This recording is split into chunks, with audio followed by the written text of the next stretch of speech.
My name is Nellie, and until recently, I thought I had a pretty good handle on my life. I'm the head of a department at Wilson and Clark Trading, where I've worked my way up over the last decade. The hours are long, but the pay is good, and I need that stability since my divorce 3 years ago. My ex-husband Mark and I split on decent terms. We both realized we'd grown apart, but we stayed friendly for our son Jake's sake. Mark has a flexible schedule as a freelance graphic designer, so he picks Jake up from school most days, and I swing by his place after work to take Jake home. It works for us, and Jake seems well adjusted despite shuttling between 2 households. "Mommy, can we go to Grandma and Grandpa's this weekend?" Jake asked one Friday evening as we drove home. "I miss playing with Emily and Zach." I sighed, checking the calendar on my phone at a red light. It had been almost a month since our last family dinner. "Sure, honey. I'll call Grandma tomorrow morning." The truth was, I'd been putting off these family dinners. My younger sister Vanessa had always been the golden child, and ever since she married Robert and had her 2 kids, she'd become insufferable about her perfect family life. Every time we got together, she'd find some way to remind everyone that I was divorced, as if it were some kind of failure on my part. "Just wait till you see what Robert got me for our anniversary," she'd say, flashing her new bracelet. Then she'd add with fake sympathy, "It must be so hard managing everything on your own, Nellie." I didn't let it bother me. I knew Vanessa had always envied my career success. She'd dropped out of college to marry Robert, who worked as a mid-level insurance salesman. They struggled financially, especially with 2 kids, while I had managed to build a comfortable life for Jake and myself. What really got to me was Vanessa's hypocrisy. Despite her condescension, she never hesitated to call me when she needed money. "Nellie, Emily needs braces, and our insurance won't cover it. Could you help us out? Just until Robert gets his commission next month. Nellie, our car broke down, and we need to replace the transmission. Could you lend us $3,000? We'll pay you back by summer." She never paid back a cent, and I never asked. It was easier that way. My parents weren't much better. 3 years ago, Dad lost his job when his company downsized, and Mom had already retired from teaching due to her arthritis. They called me in tears, afraid they'd lose their house. Dad never found another job at his age, and what started as a one-time bailout turned into a monthly commitment. Every month for the past 3 years, I've sent them $1,500 to cover their utilities and other bills. I didn't mind. They were my parents, after all, but it stretched my budget thin. Saturday morning came, and I called Mom to let her know we'd be coming for dinner the next day. "Oh, that's wonderful." Mom sounded genuinely pleased. "Vanessa and her family will be here too. I'm making pot roast." Jake was excited all weekend. "I can't wait to show Zach my new Minecraft world," he said, as we drove to my parents' modest suburban home Sunday afternoon. When we arrived, Vanessa's car was already in the driveway. Jake ran ahead while I grabbed the apple pie I brought from the bakery. I never had time to bake from scratch like my mom and sister. Inside, Jake immediately disappeared upstairs with his cousins, their laughter echoing down the stairs. I found Mom in the kitchen and gave her a quick hug. As I arranged silverware, I overheard Vanessa and Robert talking to my father in the living room. Their voices were animated, excited. "It's a sure thing, Dad," Robert was saying. "We've done the research. This food truck concept is going to take off in our area. No one else is doing authentic Filipino fusion cuisine. We'll be our own bosses," Vanessa added. "Financial independence at last." I bit my lip to keep from laughing. Neither of them had ever run a business. And Robert couldn't even cook. Last Christmas, he burned the mac and cheese. But I kept my thoughts to myself and finished setting the table.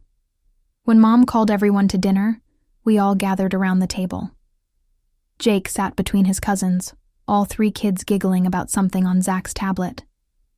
"Kids, put that away during dinner," Vanessa said, then turned to the adults with a bright smile. "So, we have big news to share. Here it comes," I thought. "Robert and I are starting our own business.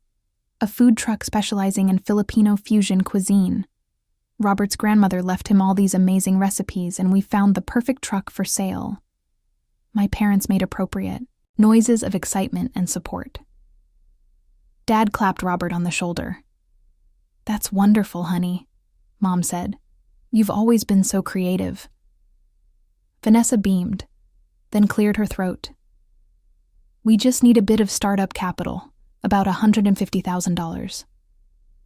The room went quiet. My fork paused halfway to my mouth. Mom and Dad exchanged glances.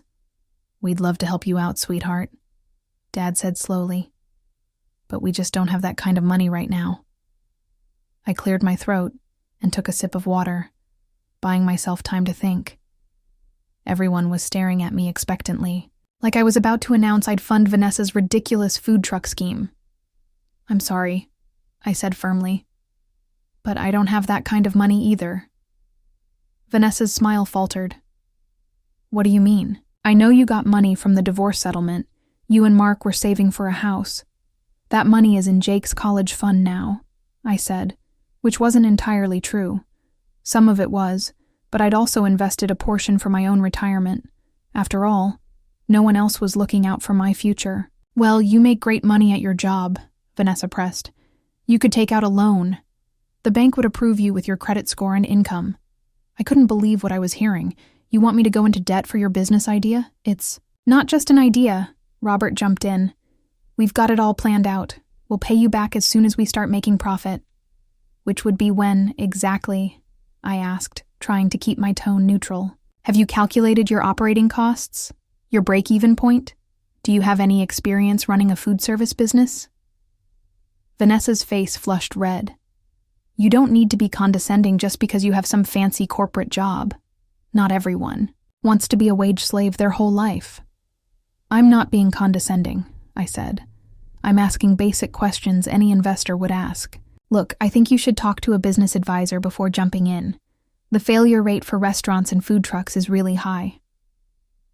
"You're just jealous," Vanessa shouted, slamming her hand on the table hard enough to make the silverware jump. The kids stopped eating and stared wide-eyed at the adults. "You've always been jealous that I have a real family and you're divorced. Now you can't stand the idea that Robert and I might be successful and independent while you're stuck in your corporate cubicle taking orders from someone else." She stood up so abruptly her chair nearly toppled backward. "Come on, Robert. Kids, get your things. We're leaving." Robert looked uncomfortable but stood up dutifully. Emily and Zach, clearly confused, scrambled from their chairs. Jake looked at me with wide, worried eyes. "Vanessa, don't be dramatic," Dad said. "Sit down and finish your dinner." "I'm not sitting at the same table with someone who wants to see me fail," Vanessa snapped, grabbing her purse. "Let's go now." And just like that, they stormed out, the front door slamming behind them. An awkward silence fell over the table. My parents exchanged glances. I waited for them to say something, to acknowledge how unreasonable Vanessa was being. Instead, Dad sighed heavily. "Nellie, your sister has been dreaming about this business for months," he said. "You know how much it means to her." I couldn't believe what I was hearing. "Dad, they have no business plan, no experience, and they're asking for a huge sum of money. Would you invest in that?" "It's not about investing," Mom said quietly. "It's about supporting family." "I support my family plenty," I said, feeling a flush of anger. "I've been sending you $1,500 every month for 3 years. I've loaned Vanessa money countless times that she never repays. How much more support am I supposed to give?" "That's different," Mom said. "We needed help, and you could afford it. And now I'm saying I can't afford to give Vanessa $150,000. Why is that so hard to accept?" Dad shook his head. "Your sister is trying to build something for her family. You could at least consider helping her." I stood up, suddenly feeling suffocated. "I'm not changing my mind about this. Vanessa needs to be realistic, and you two need to stop enabling her." I called to Jake, who reluctantly said goodbye to his grandparents. The drive home was quiet, with Jake staring out the window. Are Aunt Vanessa and Uncle Robert mad at us? He finally asked. They're just disappointed, I said, trying to find a child-appropriate explanation. Sometimes adults get upset when things don't go their way. I thought that would be the end of it. Vanessa would calm down, realize she was being unreasonable, and we'd all move on. I was wrong. The call started the next day. First from Vanessa, then Robert, then both of them. I answered the first time, trying to be rational. I've thought about it, and my answer is still no, I said firmly. I'm not taking out a loan for your business. You're just being selfish, Vanessa shot back. You don't want us to succeed, because then you wouldn't be the successful one anymore. That's ridiculous. I want you to succeed, but I don't think this is the right approach. Don't tell me how to run my life. Just say you're too greedy to help your own sister. After that, I stopped answering their calls. The text messages were worse. You've always been jealous of me. You look down on us because we don't have fancy degrees, selfish bastard. You'll regret this when we're successful. I considered asking my parents to intervene, but it was clear whose side they were on. So I blocked Vanessa's number and tried to focus on work and Jake. 2 months passed. I skipped the monthly family dinners, making excuses about work deadlines. Jake kept asking about his cousins, and I felt guilty keeping him away from them. But I couldn't face another confrontation with Vanessa. The only contact I had with my parents was Mom's monthly calls, which had become noticeably colder. Just checking that you'll be transferring the money tomorrow, she'd say, without asking how I was or how Jake was doing. Yes, Mom. It'll be there as usual. Good. Your father's prescription costs went up again, and that would be it. No, I miss you, or how's Jake doing in school? Just a business-like confirmation of the financial transaction. One evening, Jake looked up from his homework with a serious expression. Mom, why don't we go see Grandma and Grandpa anymore? Did they do something bad? I sat down next to him, trying to figure out how to explain adult conflicts to a 9-year-old. No, honey. We're just taking a little break from family dinners. Sometimes grown-ups need space from each other. Jake seemed satisfied with that answer, but it got me thinking. Thanksgiving was coming up, and we always spent it at my parents' house. They hadn't called to invite us this year, but maybe it was time to break the ice. The Wednesday before Thanksgiving, I asked Jake, "Are you looking forward to seeing Grandma and Grandpa tomorrow?" "Yeah," his face lit up. "Do you think Grandma will make her special stuffing?" I hesitated. "I'm not sure if we're invited this year, honey." His smile faded. "Why wouldn't we be invited? We always go there for Thanksgiving." I couldn't bear the disappointment in his eyes. "You know what? You're right, we'll go anyway. I'm sure they'll be happy to see us." In truth, I wasn't sure at all. But I didn't want Jake to miss out on family traditions because of adult disagreements. The next morning, I woke up early to prepare my signature sweet potato casserole. Jake helped me cover it with foil when it came out of the oven. We drove to my parents' house at the usual time, arriving around noon. The driveway was full of cars. I recognized Vanessa's SUV and a couple that belonged to my aunts and uncles. Jake ran ahead to the door while I carefully balanced the casserole dish. He rang the doorbell, bouncing with excitement. Mom opened the door. The smile on her face froze when she saw me standing behind Jake. "Nellie," she said, sounding surprised and not particularly pleased. "We weren't expecting you." "It's Thanksgiving," I said simply. "We always come for Thanksgiving." She hesitated, glancing back inside the house. I could hear voices and laughter coming from the living room. "Well, come in then," she finally said, stepping aside. "Jake, your cousins are in the basement playing video games." Jake immediately darted off toward the basement stairs. I followed Mom into the house, still carrying my casserole. The familiar smells of turkey and stuffing filled the air, but the atmosphere felt tense. When I walked into the dining room, I saw Vanessa helping set the table. She looked up and her expression hardened instantly. "What is she doing here?" she demanded, glaring at Mom. I stepped forward.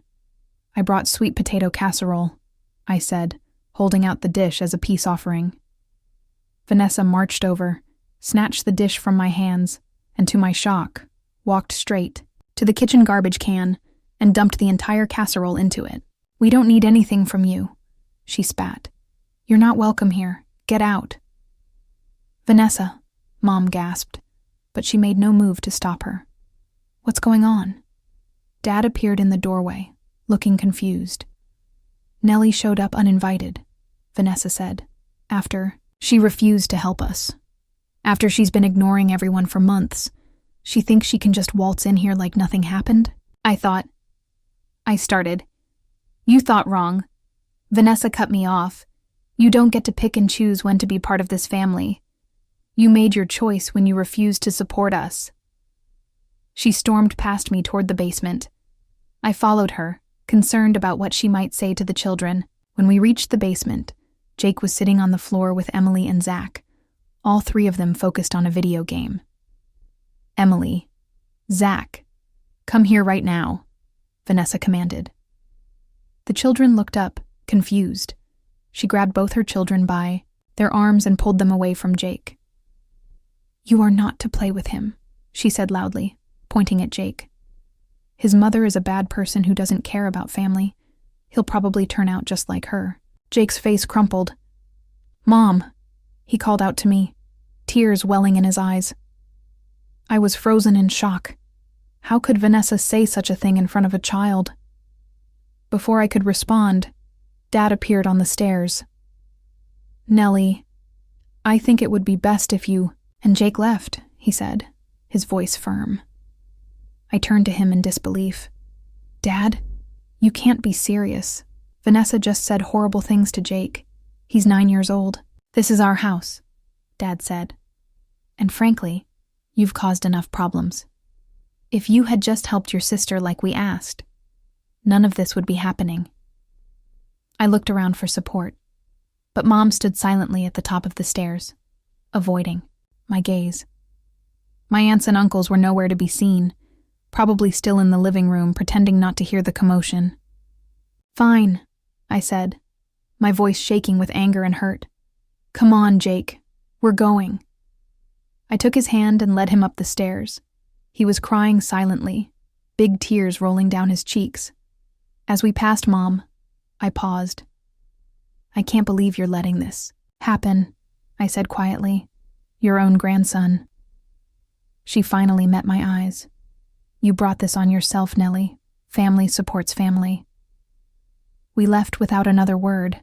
In the car, Jake was inconsolable. I started the car, but I had no idea where to go. The thought of going home to an empty house on Thanksgiving was too depressing. Then, I had an idea. "Hey, how would you feel about going to Grandma and Grandpa Miller's house instead? I bet they'd be happy to see us." I called Mark, my ex-husband, and explained what had happened. "That's awful," he said. "Of course you should come over. Mom always makes too much food anyway, and they love seeing Jake." When we arrived at the Miller's house, they welcomed us with genuine warmth. Mark's mom hugged me tight. "You poor thing," she said. "Family conflicts are the worst, especially on holidays." Over dinner, I told them the whole story about Vanessa's business idea, the money demands, and how my parents had essentially chosen her over me. "I always thought your parents favored Vanessa too much," Mark's mom said carefully, "even back when we first met you in college." "I never wanted to see it," I admitted, "but I can't deny it anymore." Despite everything, we ended up having a pleasant evening. Jake cheered up playing board games with his dad and grandfather, and for a few hours, I felt like I was part of a real family again, one that actually cared about me as a person, not just a source of money. As Jake and I drove home that night, I made a decision. When we got back to our apartment, I logged into my banking app and canceled the recurring $1,500 payment to my parents. For the first time in years, I fell asleep without worrying about stretching my budget to support everyone else. 2 weeks passed without a word from my family. No calls, no texts, not even from my mother, who'd been so insistent on checking when her monthly money would arrive. I threw myself into work and focused on making the upcoming Christmas holiday special for Jake to make up for the Thanksgiving disaster. One evening, my phone rang with my mother's number. I almost didn't answer, but curiosity got the better of me. "Nellie, it's M.O." Her voice sounded strained. "There must be some mistake with the bank. We didn't receive your monthly transfer." "No, how are you?" "No, I'm sorry about Thanksgiving. Just straight to the money." Something inside me hardened. "There's no mistake," I replied evenly. "I canceled it." Silence on the other end, then. "What do you mean, you canceled it?" "You can't do that. We're counting on that money for our bills." "I can, and I did.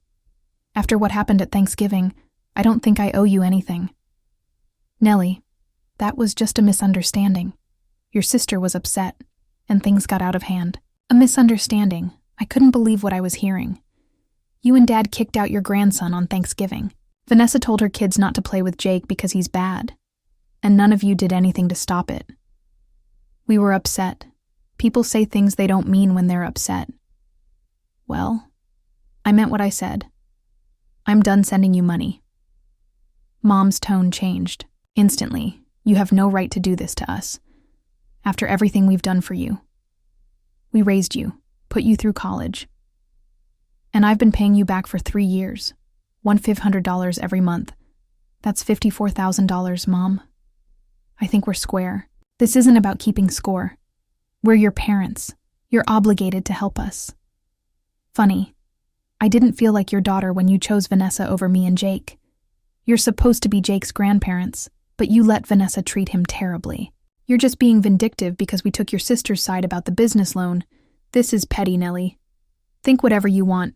I'm done." I hung up. The calls started pouring in after that.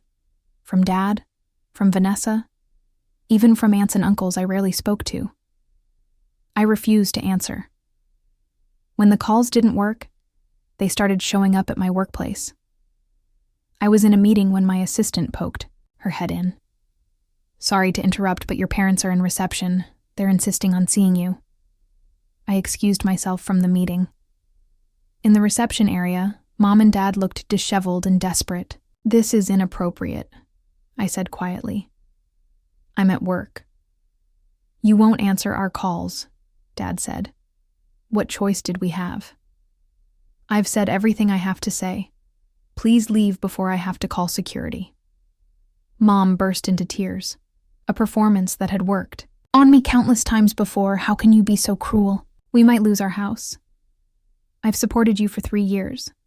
I have my own family to think about now. Find another solution."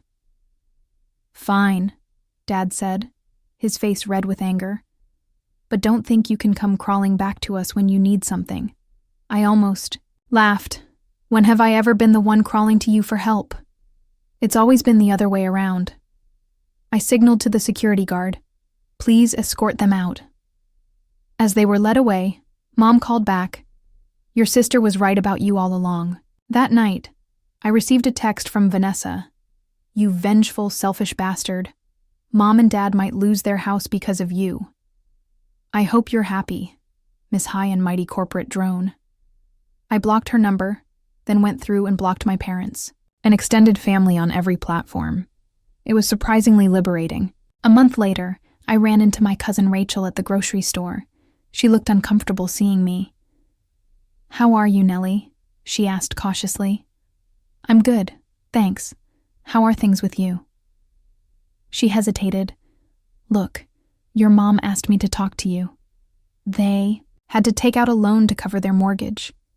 They say you abandoned them because you're bitter about your divorce and jealous of Vanessa's happy marriage." I shook my head. "Is that what they're telling everyone?" "Pretty much. And Vanessa's been trying to borrow money from everyone for this food truck business. She came to my husband for a loan, can you believe it? As if we have $150,000 just lying around. Did she tell you I refused to give her the money? Because I'm jealous?" Rachel snorted. "Something like that. Nobody's buying it, though. We all remember how Vanessa has always been about money. Remember my wedding when she tried to talk me out of the open bar because it was wasteful? We both laughed, and it felt good to know not everyone in the family had turned against me. "How's Jake doing with all this?" Rachel asked. "He misses his cousins, but he's resilient. We spent Christmas with my ex-husband's family, and they've been wonderful. I'm glad. Listen, Emily and Zach's birthday party is next month. I'll be there with my kids. Maybe Jake would like to come? I could pick him up and bring him home so you don't have to see Vanessa." I considered it. That's sweet of you, but I don't want to put Jake in the middle of adult conflicts. Let's arrange a play date with your kids instead. As I finished my grocery shopping, I realized I felt lighter than I had in years. The monthly drain on my finances was gone, and with it, the emotional drain of trying to please people who would never be satisfied. That evening, Jake looked up from his homework. "Mom, are we ever going to see Grandma and Grandpa again?" I sat down beside him. "I don't know, buddy. Right now, Mommy and Grandma and Grandpa need some time apart because they were mean to us at Thanksgiving. Partly, but also because sometimes adults disagree about important things." He thought about this, like when me and Zach disagreed about which Pokemon is best, and we didn't talk for a whole day. I smiled. Something like that, but more serious. "But no matter what happens with Grandma and Grandpa, you'll always have me, and Dad, and Grandma and Grandpa Miller, who love you very much." He seemed satisfied with that answer and went back to his homework. As for me, I was finally putting myself and my son first. After years of being the family ATM, it was time to invest in our future instead.